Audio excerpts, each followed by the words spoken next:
Affordability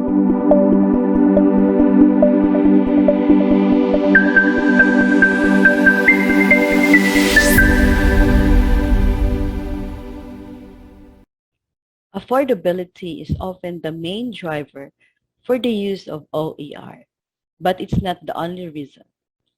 Using OER gives faculty the ability to customize their learning materials to support their curriculum and the learning outcomes of their course.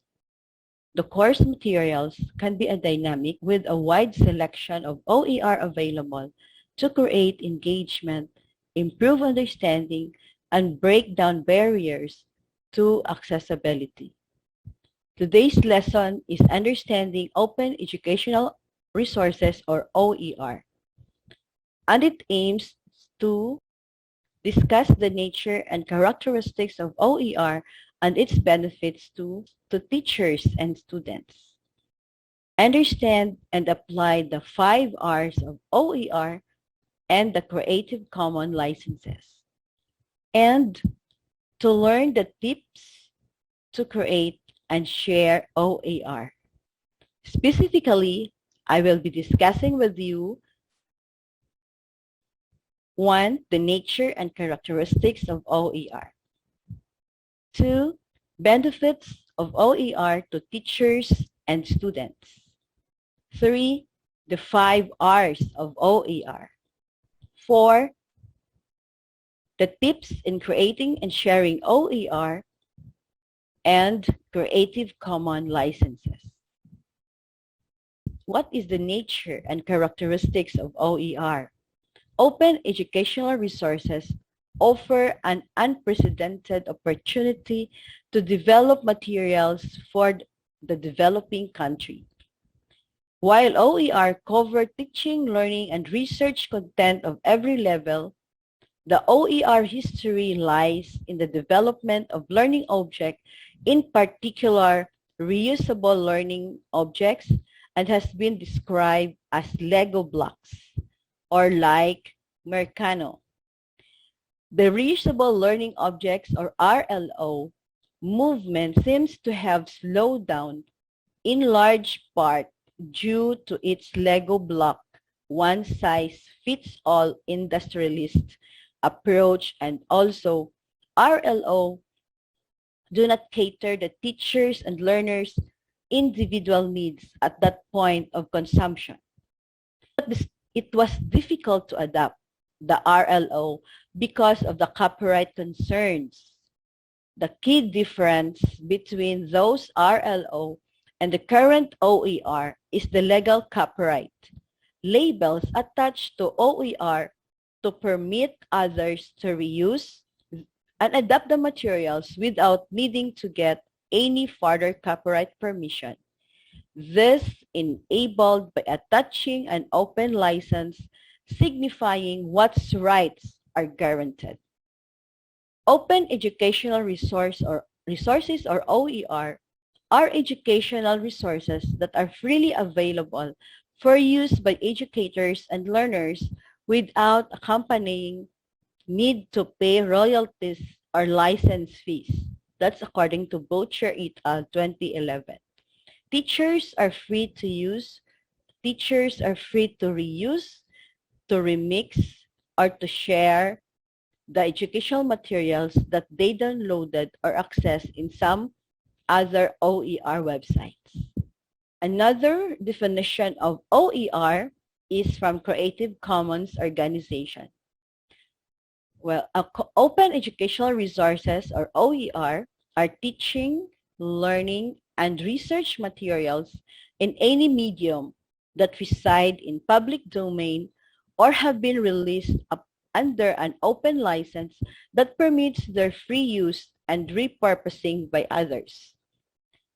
Open educational resources is not only for teaching or for learning, but also this also includes research materials, which the user or the one who accesses the materials can retain or can reuse it or can remix it or can share whatever the product of the remix between the accessed materials and the adaptation of a certain user.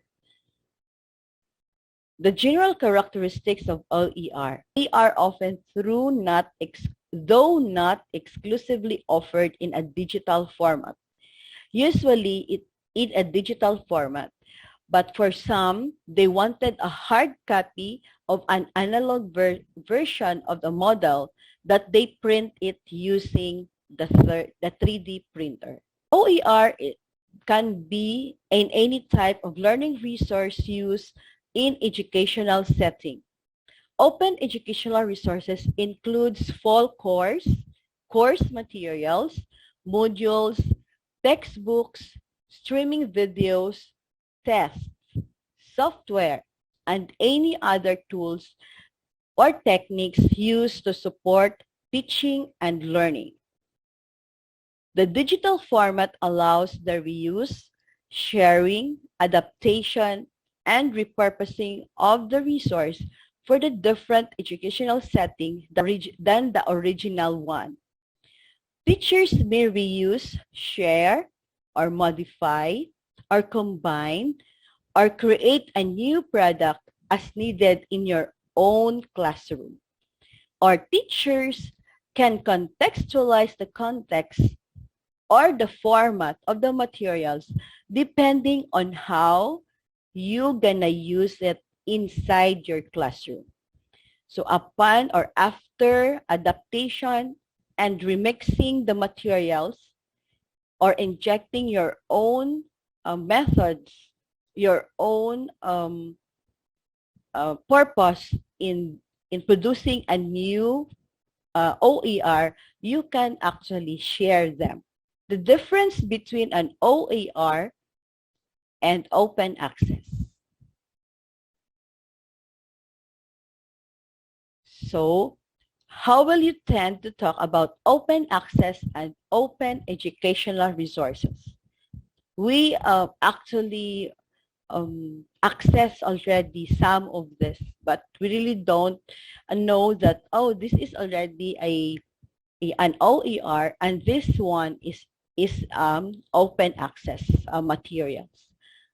Okay, so an open educational resources is related to teaching.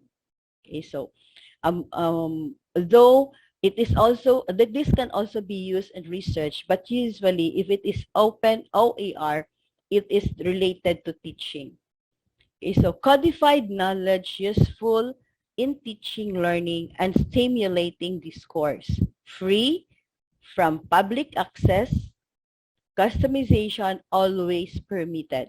Okay, so when you download an OER, you can do whatever you want. You can remix it, you can repurpose it, you can adapt it. Formats, there is various of formats for the OER. You can have the videos, software, textbooks, assessment, resources, teaching guides, images, and figures, and even simulations. While open access is related to research. Okay, so it is scholarly works primarily created a document new knowledge and advance the scholarly conversation. And it is free from public access, but you cannot reformat or you cannot adapt the materials or you cannot remix. Okay, so you can access it freely, and you can share it, but you cannot adapt. Okay, so you cannot modify it.